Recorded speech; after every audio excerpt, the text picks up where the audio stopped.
Hello and welcome. Today I'm going to make a very delicious paratha, and that is keema paratha. So let's start. I have heated here 3 tablespoons of vegetable oil. To this I'm adding some. This is about half a cup of grated onion, and along with the onions I'm adding a little salt just to ensure that it becomes soft quickly. About quarter teaspoon of salt, and fry the onions till it becomes a little translucent. Onions are a little translucent. To this I'm adding a teaspoon of garlic finely chopped and a teaspoon of ginger, and cook the ginger and garlic till the raw aroma is gone. Ginger and garlic are done, and it has got a little color, a very light golden color to it. To this I am adding some chopped tomatoes. This is one small size tomato that I have chopped. Now along with the tomatoes I am adding the dry spices, a teaspoon of coriander powder, half a teaspoon of cumin powder, half a teaspoon of garam masala powder. Give it a mix. Now to this I'll add some turmeric powder.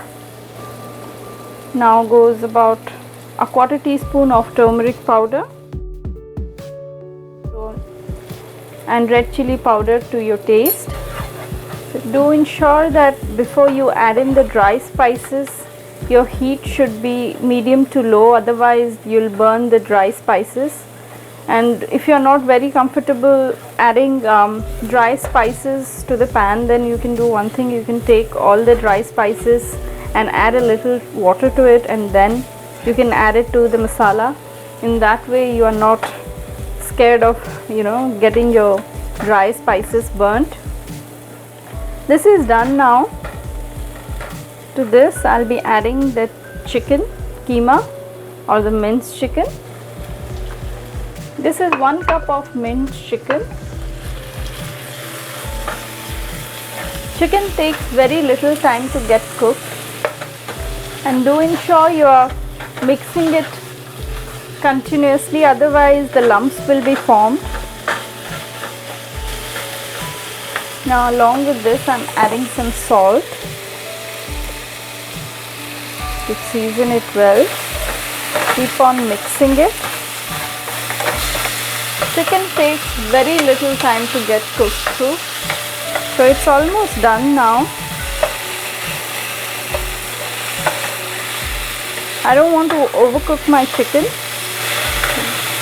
It took me about a minute or two to get this chicken completely cooked through. Now finally to this I am adding some chopped coriander, but before that I switched off the heat because this is done. About 3 to 4 tablespoons of it, and along with the coriander I am adding a little bit of about a tablespoon of lemon juice, and that's it. This is done. I'm going to take it out and let it get completely cold before stuffing it.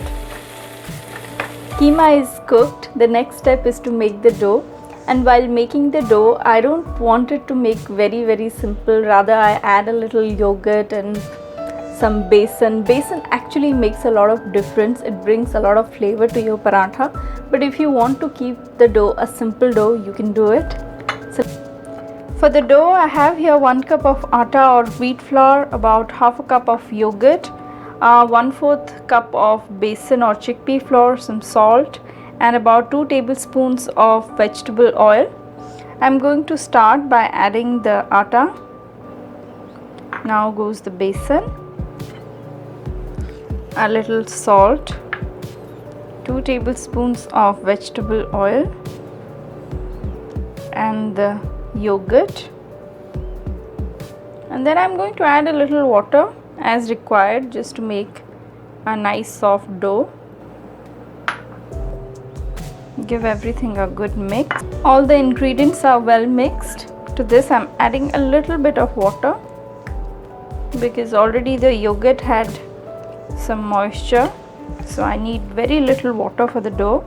The dough is done, nice and soft. I'm going to cover it and let it rest for another about 20 to 25 minutes. And after half an hour the dough is ready. Taking out.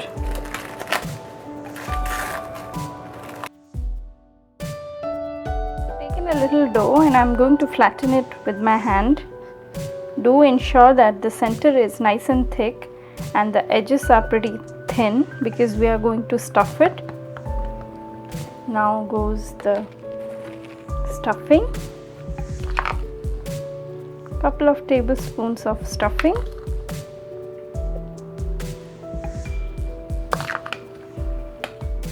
Now take the edges and start gathering it.